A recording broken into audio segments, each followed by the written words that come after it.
Before we go into the session, I'm of course the moderator, so I will be asking all kinds of questions. But just to make this very clear, I'm also a litigant in court. In fact, the first ever petition which was filed against the IT rules was by The Wire, and I was a co-petitioner. Therefore, you all know where I stand on this. But nevertheless, let's first welcome Apar and Namrata, and we will start with introductory remarks from both of you, and then we'll move into the questions. Apar, you want to start? Thank you so much, Danya. And by way of disclosure, I work at an organization which has also supported strategic litigation in 2 cases, which have resulted in orders. And I just want to quickly recap on what the IT rules are to set a foundation to the conversation which will follow. And also what is the litigation, which I think can be picked up by Namrata, Venu, you, all of us together. So in a sense, the IT rules were made towards the end of February this year, and it expanded the role of government in terms of oversight and sensorial powers towards, firstly, social media platforms and significant social media platforms. That's in part 2. And in part 3, this was a new basis of regulation which was extended towards online digital publishers and online video curated platforms. The former being platforms such as the News Minute or the Wire, and the latter being online streaming services like Netflix, Hotstar. So if one looks at the IT rules and the scope and ambit of the governance which is sought to be achieved, now we may disagree that what is the type of governance and the form of it, but it encompasses more or less the sum total of our online activity, if you leave out certain other areas which are also prominent. But for a lot of people, this constitutes the public sphere of discussion. This constitutes how culture will be determined, and that's why it's very intrinsically linked to our fundamental rights. However, the seriousness with which this needs to be approached does not seem to be reflected in the way the regulation has been devised, because it's been done not through an act of parliament, through considered legislative debate, but has been done through an executive notification under the Information Technology Act. And there are at present close to 18 petitions, or even more than them, in different high courts all over India, which are challenging the wires of these rules. And lawyers usually say the rules are ultra vires the Parent Act. And just to break it down, what this means is that essentially that these rules which have been made by executive notification do not have a legal basis to stand on. They have just been made by the central government without having any kind of legal backing under the IT Act, specifically Section 79. And this is most prominently with respect to part 3 of the rules, which with respect to online digital news media platforms and online video curated platforms. There are 3 cases which have led to significant orders, and I think possibly we can discuss this later on. And they reveal interesting insights. They have offered some form of relief to online news media publishers, but they underscore that the government is approaching a very well-needed regulatory conversation with haste, and also with aggregating a large amount of control and sensorial power, which is not towards the end objectives of public utility in digital media and digital conversations. Sure. Thanks, Apar. Namrata, what are your thoughts on the digital media rules? As Apar said, it's an executive decision taken. If you could also speak about the fact that these rules do not just talk about news organizations, but I believe that the ambit is much bigger. They speak about anyone who does news online. So is the government looking to cover a larger base of even individuals who may be covering news on any online platform? I think, so like Apar mentioned, the rules travel far beyond the parent legislation. And when we talk about the kind of news curators or news publishers that it is trying to govern, it is definitely going far beyond the ambit of what the IT Act envisages. In fact, the argument often is that it doesn't envisage regulation of digital news media at all. Doing that would have to be done through parliamentary debate and through legislation and not through the rules. So I do think, to answer your question, that it is consolidating the government's control over online content in a big way. And this applies equally to journalists, to digital news media very problematically as a fourth pillar of democracy, and also to everyday use of online communication, to any kind of free expression where, as Apar mentioned, now online platforms are a kind of civic space. So in that sense, the rules do kind of contribute to shrinking civic spaces. And I think there are two elements broadly, very broadly speaking, two areas that the rules cover. One is content governance and the other is expansion of surveillance and data retention. So on content governance, again, both directly impact, I think, digital news media and journalism, apart from the general harms they do to right to privacy and free expression. But on the content governance piece, the biggest issue is that there's a new grievance redressal mechanism at the top of which is the government. And this is something that is very problematic against international human rights law, which squarely says that we should reject any kind of system where government agencies, instead of judicial bodies, become the arbiters of free expression. So, and the second is, again, the scope of the parent legislation. The second area that I spoke about, surveillance and data retention, relates to traceability, right? So even in the specific context of digital news media, just a little quick background on traceability, what that section in the rules requires is that there platforms like WhatsApp, like Signal, significant social media intermediaries that we use for messaging, that they should develop the ability to trace the first originator of a message. This means that they attach a kind of identifier to any message that travels on the platform so that it becomes easy to discern who is sending what, which is fundamentally against encryption. And we can talk about that in more detail later. But I think this also speaks to the general ecosystem harm to news delivery, to journalism, right?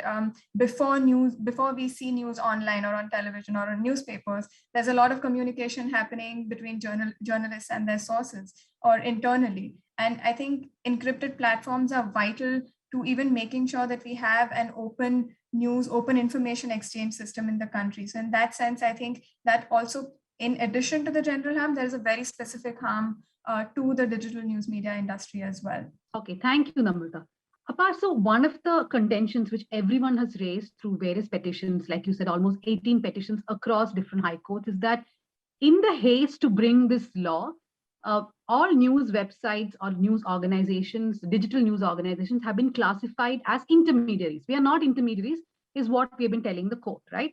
Now, one question that I am asked often whenever I speak against the digital rules is that, why should it not be applicable to digital media? There's no control over them, but there is something which the television channels, or there is a code of ethics which television channels and newspapers follow. So why not for digital? That's the question which people continuously ask us. What is your reply to that, Apar? I think the objection which quite often is there to the IT rules is not to a system of governance by itself. It is to this system of governance, which is aggregating power at the ministerial level, which I think a lot of people who, if they would be better educated about how the rules work, would understand that the digital news publishers who have approached court are not stating that there is an absence of need for regulation today, but they're saying that under the IT Act, there is the system which is being developed is extra legal, because and there's reflection which you find with respect to these arguments in the order of the High Court of Bombay, which is in AGIG promotion of 191A Media Private Limited versus Union of India, and that's also clubbed with a petition by Nikhil Wagle. And essentially the objections in that petition are on rules 9, 14, and 16 of the IT rules, and the court agrees with the assertions made by counsels under Rule 9.1 and Rule 9.3. Let me just say what these are. The 9.1 rule relates to the code of ethics itself, which is annexed and is obligated to be complied by any digital news media platform. And if you look at the code of ethics, which is appended as an annexure to the digital news media ethics rules by itself, it has references to the Press Council of India, to the Cable Television Regulations Act, as well as I think 2 other sources of rules which will be now applicable to online news media platforms. The Bombay High Court looks at this closely and says that essentially, firstly, the PCI's journalistic code of ethics apply in a moral, without a legal force. They are much more in terms of a moral instruction. In terms of the Cable Television's Regulations Act, it says it has an independent adjudicatory body. And it says that Are we saying, no, so Apar, are we saying that if we look at the Press Council of India rule of ethics rule and what the cable TV rules say, the government interference in both those are considerably lesser than what we have in the digital rules? I would say no. I would say that if you look at the cable, especially, yes, with respect to the Press Council of India, because it's also it's a distinct body, which sometimes does hear complaints in certain other forms of contraventions under the PCI Act, right? But those rules by themselves, which are referred within the appendix, are not binding. The second, with respect to cable television regulation, I would say that there are very, very severe consequences. It's just that they're not in the cases where complaints are quite often made applied. We see a proliferation of hate speech today on television broadcast news, and we need to ask ourselves if this is the right way and mechanism of enforcement, which we need to also now take towards the digital media ecosystem, because the core fault is in Rule 9.3. I'll just quickly wrap this up.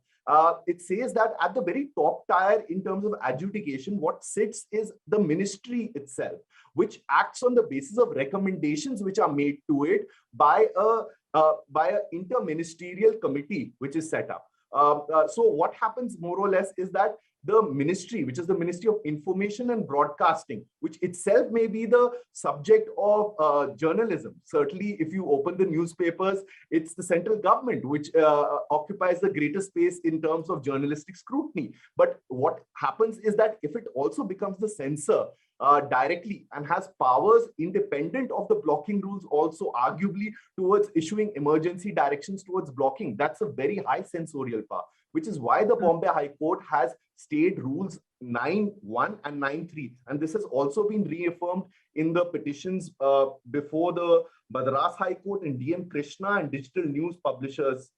So this is more or less something which has been now also judicially recognized. It's not only digital news publishers saying it, these are constitutional judgments in terms of interim orders passed by high courts. Okay. Namrata, I want to just shift the focus a bit. Now, when we speak about the digital rules, there's always the mention about what happens in news industry. For example, I run a news organization. What is the cost on me even to run a grievance a redressal forum or have an officer? In fact, for one article that we wrote, it was an interview of a rationalist, we got 35 complaints. So we had to write back to all 35 of the complainants. The grievance officer has to do that. And if the rules hadn't been stayed, then this month we would have to give a report to the ministry. That's what the rules say. But I want to look at this from the perspective of the consumer, of the reader, or the person who watches news or who consumes OTT platforms. How are these rules going to affect the consumer? I think one big negative impact is that the sheer array and diversity of information that the consumer currently has available on their fingertips, on any news forum, on digital news forums, on social media platforms, that will be reduced significantly, because there are two things that happen, right? One is takedown orders and content being taken down because government agencies are overstepping and asking for content that should stay online to be removed. But the second is also the effect that it has on smaller outfits that don't have the capacity or the resources to incur compliance costs. There might be a risk of overcompliance. When you are facing the kind of liabilities that you're facing, the incentives differ. There might be some who refuse to or refrain from publishing certain kinds of information and news pieces simply because the costs that may follow are too high. So I think in that sense, it disincentivizes diversity of opinion and free sharing of information. And there also one more relevant thing is that fake news is one of the biggest justifications that is coming forth as a reason for implementing these rules. And that in itself is very problematic, right? Because there is no agreement on what fake news is. And we have several statements from UN special rapporteurs and otherwise saying that we cannot base legislations that interfere with fundamental rights on this amorphous concept of fake news. So for that to be one of the central bases of these kind of rules is in itself problematic. And second, it also runs the risk of capturing within its fold a lot of information that is in fact that the people have a right to, right? It may capture news pieces that are in the form of opinions but are unpopular. So in that sense, there is also a very clear and legitimate power that the government then gets to demand that certain information be taken down. And then there's the timelines, right? There is 24 hours for certain types of content, 36 hours, and even the longest for providing assistance to law enforcement is 72 hours, which is very, very short. Which again ties in with the possibility of over-compliance, because I simply may not have the capacity to get back on this complaint within 24 hours. So let me just remove it anyway. So as an end result, as a consumer, I don't have the information that I had available to me before these rules were enforced. Okay, so we have Mr. Venu joining us. Welcome, Mr. Venu. So my first question, of course, you can add your remarks to, is that we have been speaking about this for quite a few months now. And Apar and Amrita have spoken about the legalities, about other issues, but what are the politics really behind bringing these rules in? And do you believe that at some point of time that this could even go to the parliament, that they may try to bring an act? Well, Dhanya, the politics behind this is very clear, and it has been clear from day one. This government has with a brute majority in parliament, their attitude, as it were, they pay lip service to democracy. They pay lip service to nurturing institutions, but all their legislations, all their actions on the ground show that they're doing exactly the opposite. They cannot. They have shown no signs of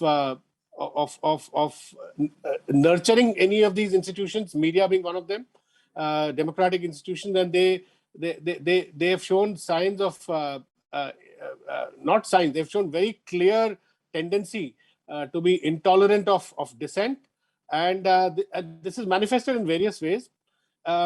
Media, in my view, Dhanya, they were in the first term, Mr. Modi did not really go after the media, but after the second term, 2019 elections, they had a very clearly laid out agenda, and we all know what the agenda was, and that agenda included. I'm talking about the politics of this whole thing.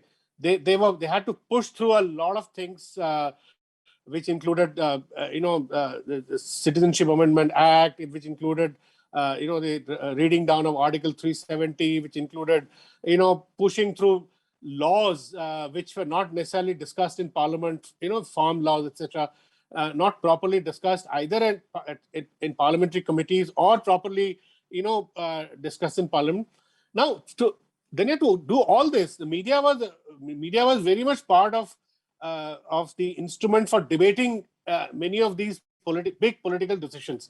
Now, my reading is that this government found the media very, very inconvenient, especially digital media and social media, in the way it gave a huge pushback to Citizenship Amendment Act. Even during the farm laws, you saw how intolerant this government became, and they started filing criminal cases against activists, etc.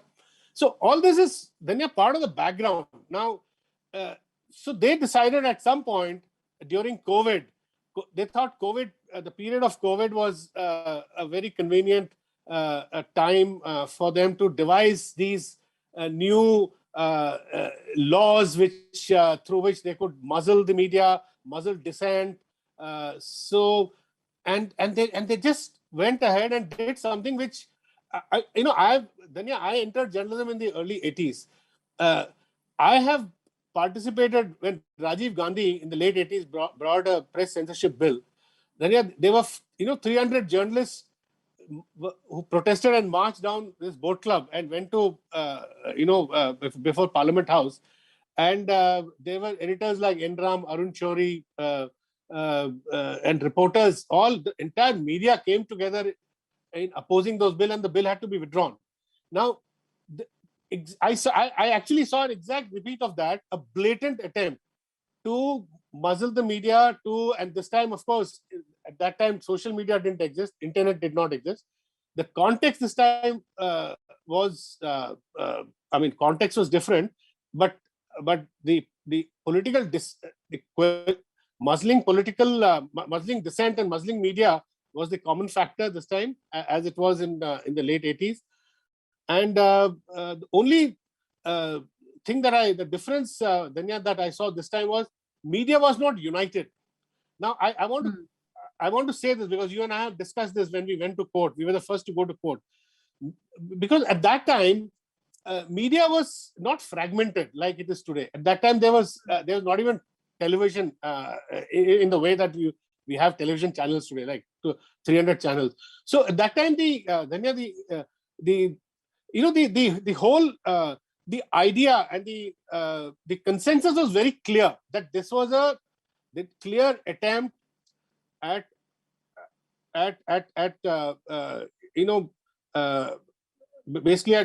attempt at assaulting media freedom, assaulting freedom of expression, and everybody was convinced, and everybody was very clear in the head that Article 19, which gives us the right to freedom of expression, was being violated, was being muzzled.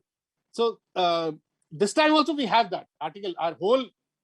All the petitions, the 18 plus petitions, they talk about Article 19. They talk about press freedom, and the latest Madras High Court stay order which came last week, very clearly says that the government cannot create an oversight mechanism for media. Government does not have the legal basis for doing it. Only a judicial body can determine whether Article 19 is being violated, right? Freedom of expression. So suddenly this government has taken all these rights through a subordinate legislation, and here we are. Everybody has challenged. The entire media has challenged different sections of media, whether it is DNPA or whether it's News Broadcasters Association and others.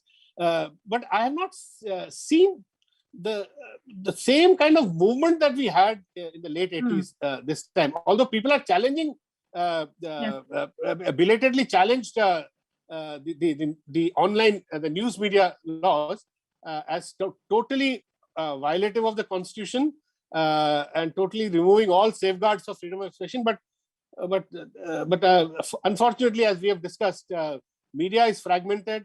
The traditional media took about 3 months, as you know, Danya. We had gone to the to Delhi High Court very early on, but these people were negotiating with the government, thinking that some via media could be found, But as you know, the attitude of this government, no via media was found, and they got a rap on the knuckles, and then finally they decided to go to court, and at least now we have at least 2 good stay orders, one from Bombay High Court, one from Madras High Court, very clearly stating that Rule 9 is violative of prima facie violative of freedom of expression. Government cannot decide what content media should carry or not carry. Government cannot remove content, online content, without informing the publisher.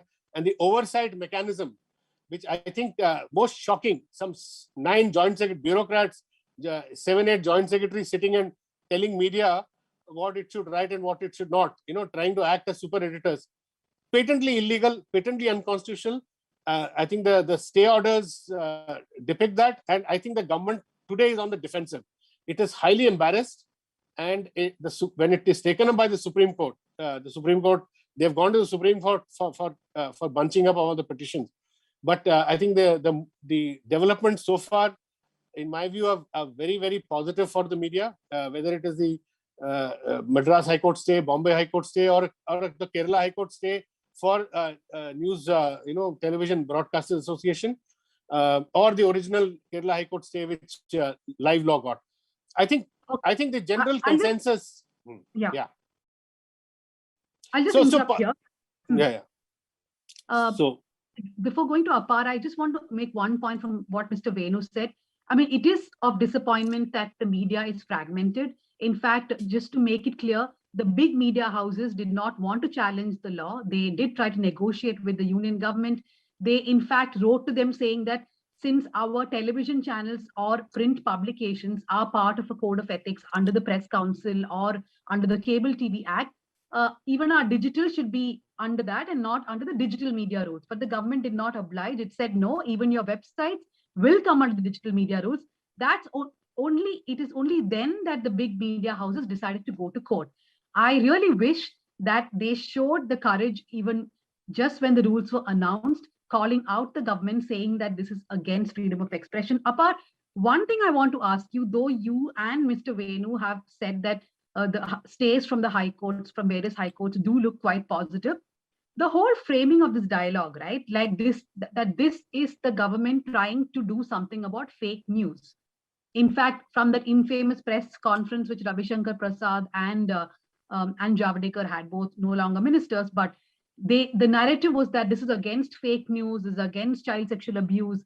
And even recently, I think the Supreme Court did say that there is a concern about fake news. So if the government positions it like that, then what happens? See, here's the thing. We've often noticed, and there's been a gradual approach of governments globally, not only in India, of applying and utilizing existing social concerns and approaching that through a system of regulation which increases authoritarian power. And one looks at the dictionary definition of authoritarian, it means centralized power without any checks and balances, essentially. In a democratic framework, what is needed are digital rights, user rights, in which you deepen the 19(1)(a) requirement, because the public has the right to receive information and knowledge and then also disagree with it. Now, of course, fake news by itself, certain categories of it, such as intentional disinformation, which may stray into forms of hate speech, requires efficient enforcement. But all forms of fake news will not actually require regulation.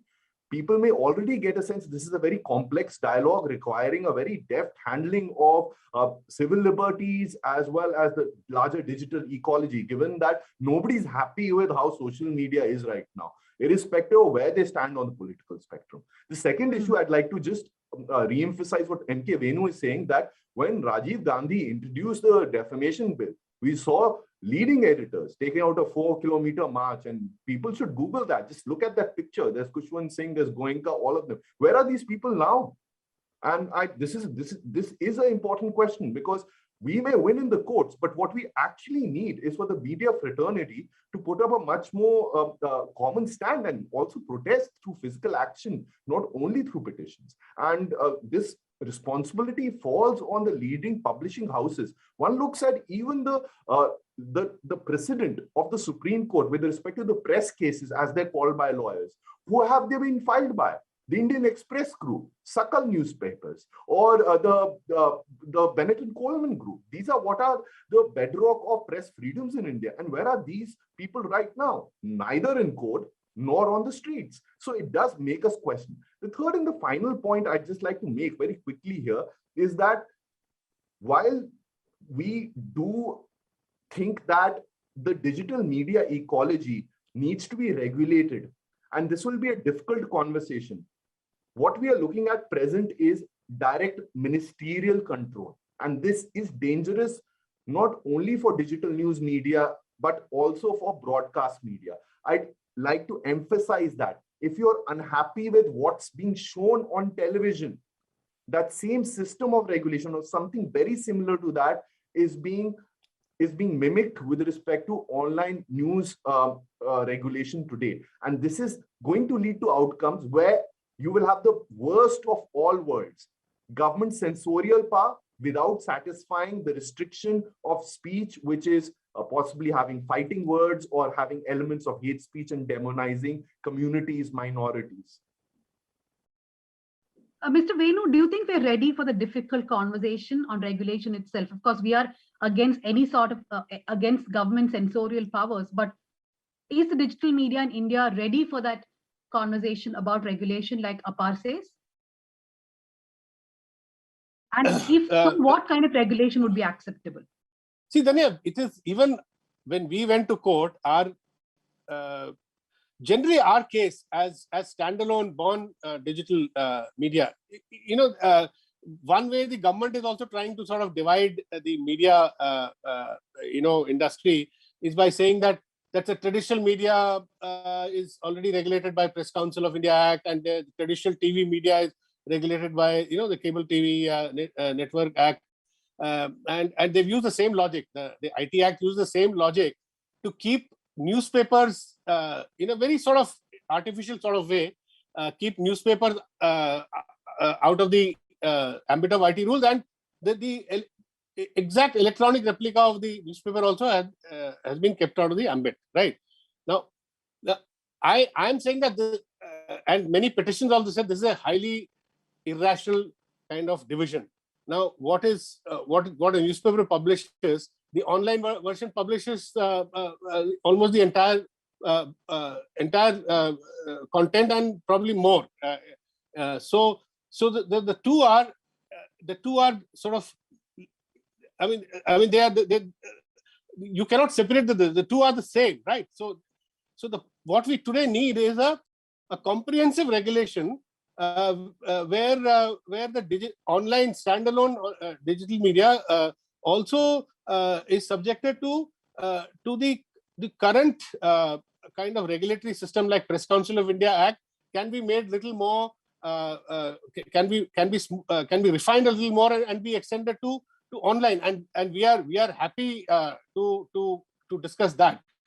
In fact, Danya, Niti Aayog, there is a Niti Aayog report which the Wire had reported, which had precisely recommended this. It said that online standalone online, the new online digital news platforms can be brought under the existing self-regulatory systems which already exist. There is no need for government to come and bring in some like a ton of bricks, throw more regulation, intrusive regulation, bureaucrats telling us what to carry, what not to carry. So my case is the government should look at its own Niti Aayog report, and which to me appears reasonable. Within the existing sort of self-regulatory systems, if online can be dovetailed to govern online, I think it's a reasonable kind of solution as far as I'm concerned. And it is not our case that online news should not be regulated at all.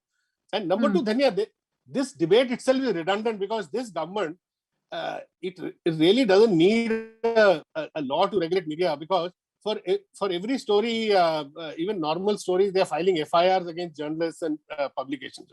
So they are resorting to the CRPC. So I mean,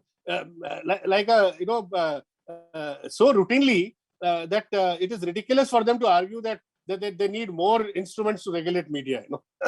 I think the chilling effect they have provided to Hazar existing laws, CRPC section 153, 505, sedition, criminal defamation, you name it. I mean, they have a huge. It's almost like a nuclear arsenal they have. So I don't know why they need some new laws in the form of IT Act to regulate media. I mean, if you well, that's true. I mean, every kind of law is now being used against journalists. But I think the IT rules are also a way to weaponize grievances, and that's what the government is trying to do with this. I'm going to go to questions now. Namrata, if you want to take this, Meghnad is asking, do these new IT rules have a retrospective effect? Like, can someone object to an old movie and ask for it to be taken down from an OTT which is hosting it today? I mean, I would complain about a lot of movies then. So when the rules when the rules were published in February, so the companies were given a 3-month period to comply. So in that sense, those compliances were definitely not retrospective. But as far as content is concerned, I don't think, and Apar can correct me if I'm wrong, I don't think there is any limitation on how far back you can go to raise issue with content, because the powers are, they don't have limitations, right? And that includes any limitation through period of time. You can take an article from 1990, I mean, okay, digital. So let's say from 2005 from the Hindu and complain. If it is still online and available for viewing to the public at large. I would echo everything Namrata is saying. She's completely correct. There's no limitation in terms of time period. I think the legal ingredient necessary to attract enforcement is its availability or publication, which means it just needs to be online. So if you look at the phrasing, it's publish, publish, publish, or available, available, available. So essentially, even for movies which may be like, but there'll be a tougher argument to make. I'll tell you why also. You know, like a lot of all the movies which have been released also have censor board certificates, right? And that is seen as a presumptive certification of the legality under the Cinematograph Act by itself as well. And so it will be a tougher argument to make, but you never know because the rules do not specify it to this detail, which also shows that possibly even if they wanted to do these things, they could have done them a little more intelligently and with deliberation, but clearly not done. But I thought the rules also allow like a super censor of OTT content other than what the censorship board does. That is correct. However, under this, what I'm saying, the interrelationship between the Cinematograph Act and the existing rules is not very well established by itself.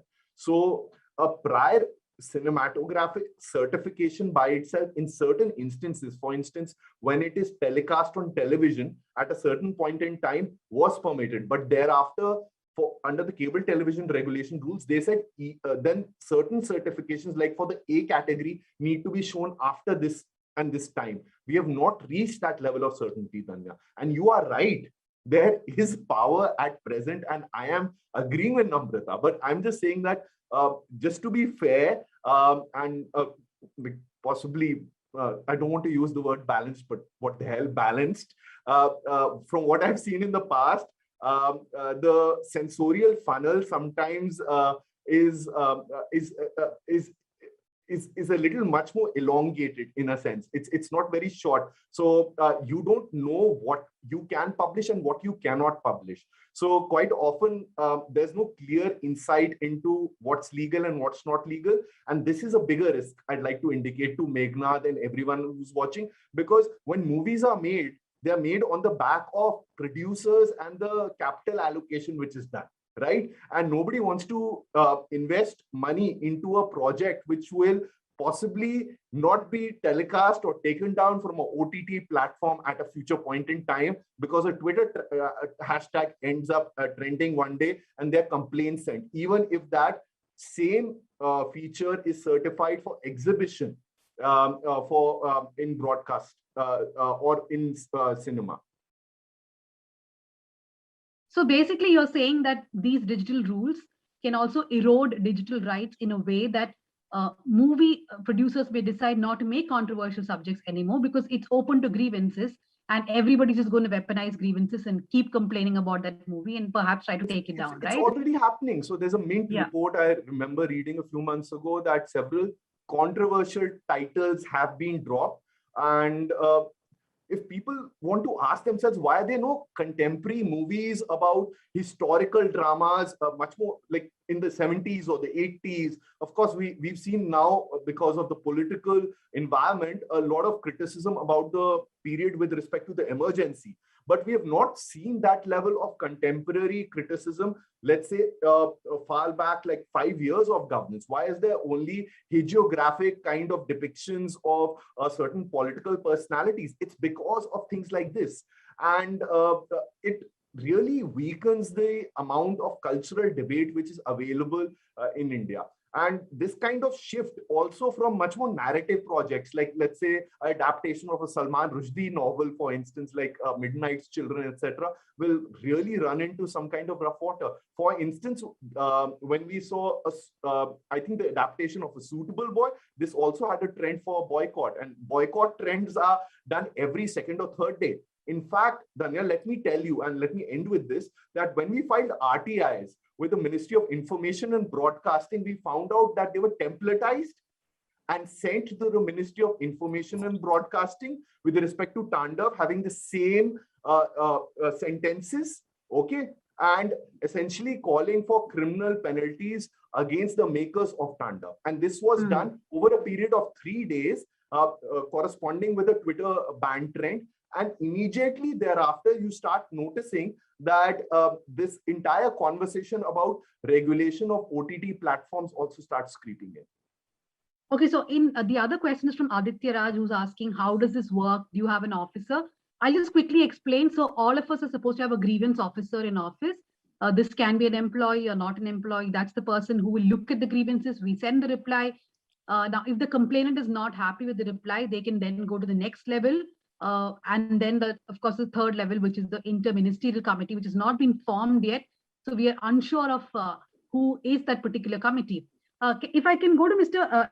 Venu, before you logged in, Namrita was actually talking about how these rules could result in self-censoring of content by news organizations. What do you think are the dangers that these rules impose on all kinds of platforms? Other than self-censoring, the cost you have to incur, it's a blow on freedom of expression. But what else can you think of? Well, I can, Dania, first of all, I think we must discuss this only after the cases are decided. At the moment, everything is stayed. What you're saying, all the three-tier system, everything stands stayed at the moment. So Rule 9 itself, as far as online news is concerned, Code of Ethics. So I think we should wait for the Supreme Court to take a call. My belief is that the Supreme Court will allow the Madras High Court to further hear the matter, although the government might hope that the Supreme Court bunches up everything. But the trend that we are seeing, whether it's in Madras High Court or in Bombay High Court or in Kerala, I have no doubt in my mind that this will be struck down. Prima facie, the courts have observed that this government has no business to create an oversight mechanism on news media. I think that has been established. As far as your question is concerned, if these mechanisms continue, media might as well shut shop and we go home. As you said, you've received 35 complaints or some. The political forces will organize every day some 500 complaints every day, and we'll have to, within 24 hours, acknowledging them, given our resources, and given and mind you, Dhanya, I want to make a larger comment on what media is going through. Post pandemic, the advertisement revenues of all media, even traditional media, which was trying to put itself in a different box as opposed to us, born digital media, but did not succeed, of course. 90%, 90% fall. 50% fall in ad revenues. There is a CMI data which has come, which says that 6 years ago there were 10.5 lakh journalists employed. 6-7 years ago, and today it is down nearly 85-90% employment. People have lost jobs. Media empires are closing down. Some of the leading traditional media brands are up for sale. Big capital is picking up media like you would pick up stuff from a supermarket. So that's what is going on. So given the situation, these rules would obviously already media economics is killing us. So these rules will basically finish off media. And I guess that is what the intention is. So. Well, that's what the government's intention is. Before I wrap up, I'll give a final comment to Namrata. Namrata, do you believe whether you talk about digital rights, whether you talk about freedom of expression, it's important that the court sends a message? You're muted. Sorry, I couldn't hear you very well. Your question was, do I think it is important that the court sends a message?